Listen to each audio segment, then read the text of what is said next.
Hello everyone, my name is Advait Italia, and today I want to start a very brand new series which is the learning series, and I want to share my journey and how I got into finance and why I do the things I do. So it is very important for everybody to get up to the speed and learn from the basics, because if the basics are strong, then it is very easy to understand the advanced topic and also to create that intellectual curiosity and to have that proper reasoning and rationale as to why we are doing what we are doing.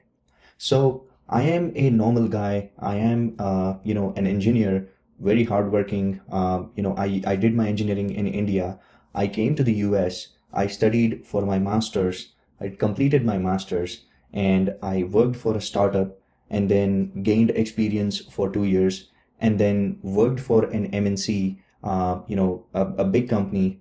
I worked over there for 2 years, and now right now, even now, I'm working at a very big company, leading an ideal engineering life. So the natural question arises is why in the world I am working and interested into finance.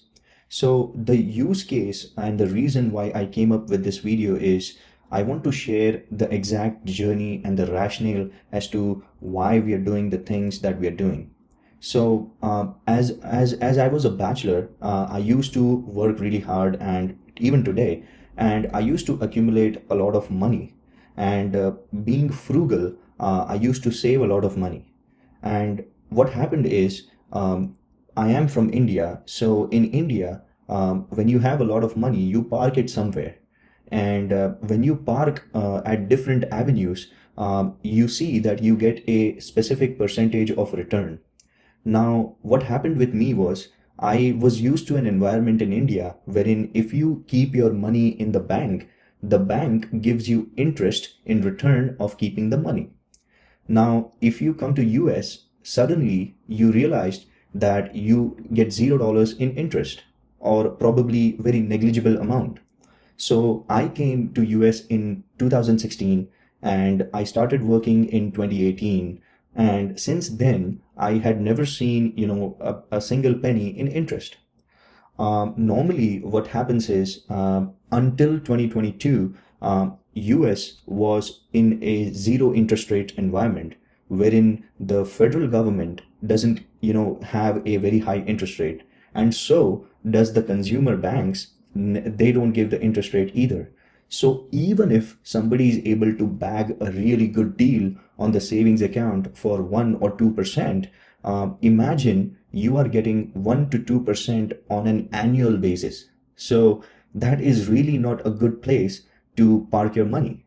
So then suddenly pandemic happened for 2022, and the government, started raising the interest rates like crazy. And even after raising at such a historic level, what you will, recognize is if you go to any big banks, they won't give you the interest rates more than 4 to 5%. Now, is this a good deal or a bad deal? So you can decide for yourself, but I will tell you some data points. So if somebody gives you 4 to 5% of interest rates on the banks, first of all, that interest rate is not permanent.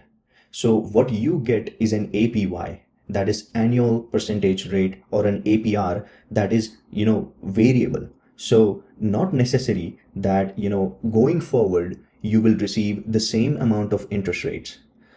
My judgment is going forward, the long term interest rates are going to come down. So there is a very low possibility that over the sustained period of time, you will get 4 to 5%. So I don't think so. So let's say on an average, if you keep, money in your bank account for 5 years. So if you get an average annual return of, let's say, 3%, averaging out, the Fed rate cut and everything, is this a good investment? I would leave it to you. So I came to a conclusion that I need to do something with money. I need to park it somewhere where I can get something out of it. So that is where my interest in finance was born. I was curious and I was furious at the same time because the money that I'm earning is not being respected at the place where I'm keeping it. So that is how my curiosity began. So I wanted to, discuss few, things with you. So let's say you keep everything in cash, right? And what happens is, because of inflation, that cash loses its value.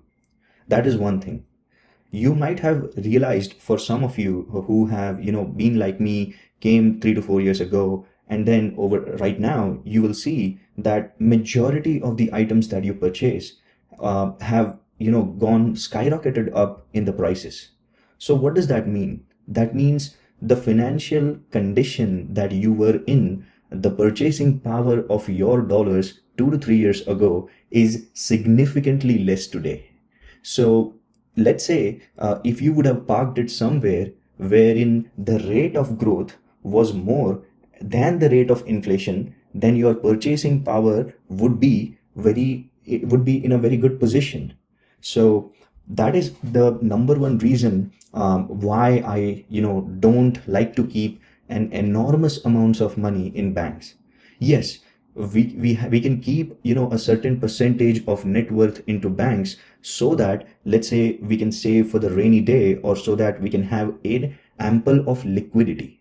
But to keep, as per my opinion, to keep more than 20% of your net worth in US banks in a high yield savings account is I don't think that's a smart decision, to put it in good words. So that's where I'm coming from. Now, this was my problem, and this was the use case that I wanted to solve eagerly.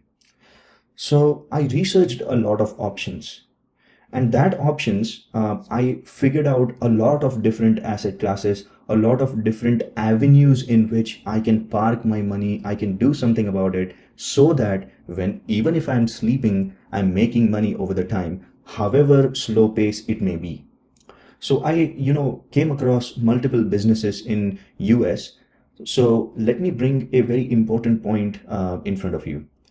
Normally, people like me who come from India and who are immigrants, who are on different employment based visas, they actually have a very limited scope of actually owning a piece of business.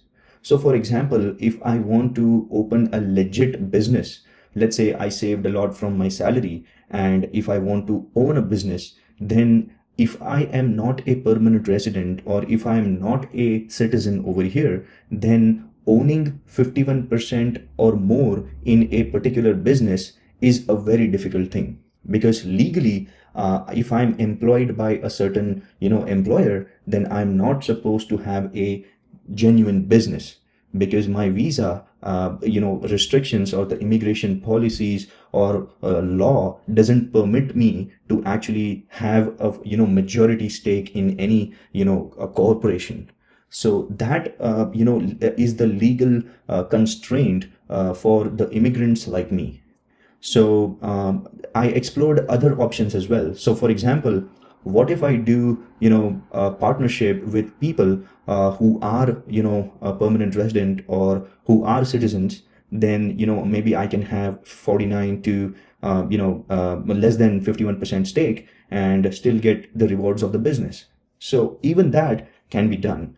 But the thing is, if you are working a full-time job in your career, and you are a partner with someone, so how do you actually dedicate time, and how do you actually find good people to work with, right? So there are many challenges in the traditional conventional businesses, for an immigrant especially. So one of the other roadblocks that I saw was the cap of capital. So let's say, what are the famous businesses in America, right? Which people do. Either they have gas stations, or they have restaurants, or they have hotels or motels. These are traditional businesses. Now, let us dissect these businesses. First of all, these are very capital intensive businesses. So the starting range of investment is in hundreds of thousands of dollars, right? So it's not that you can do that or be the part of that story in couple of $1,000. So the starting ticket size is very, very big. So that is one key hurdle, as far as the conventional businesses are concerned. So I was thinking like, okay, so what can I do to leverage my knowledge and skill? And I was trying to figure out a sweet spot in which the ticket size or the entry barrier is lower, and I can do my full-time job and still be an active participant in my business, and still I can, make money. So that's how I discovered about financial markets. Now, look at the legal implications. Even if you are an immigrant, even if you are on H-1B visa, even if you are on a student visa, you can legally invest into the US stock markets. So the one hurdle is gone.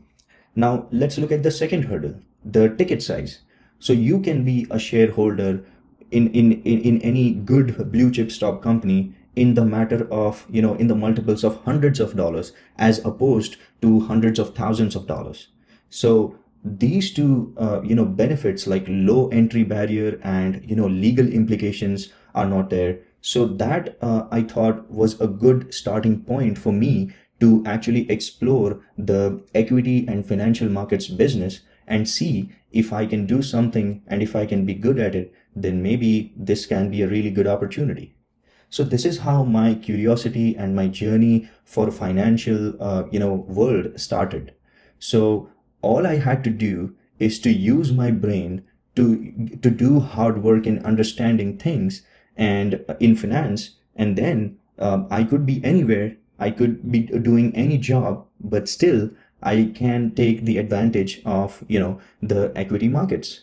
So that was the start of my career. And I wanted everyone to know, because there are many people who want to learn genuinely and who want to have reasons and who wants to compare different asset classes and then take an informed decision.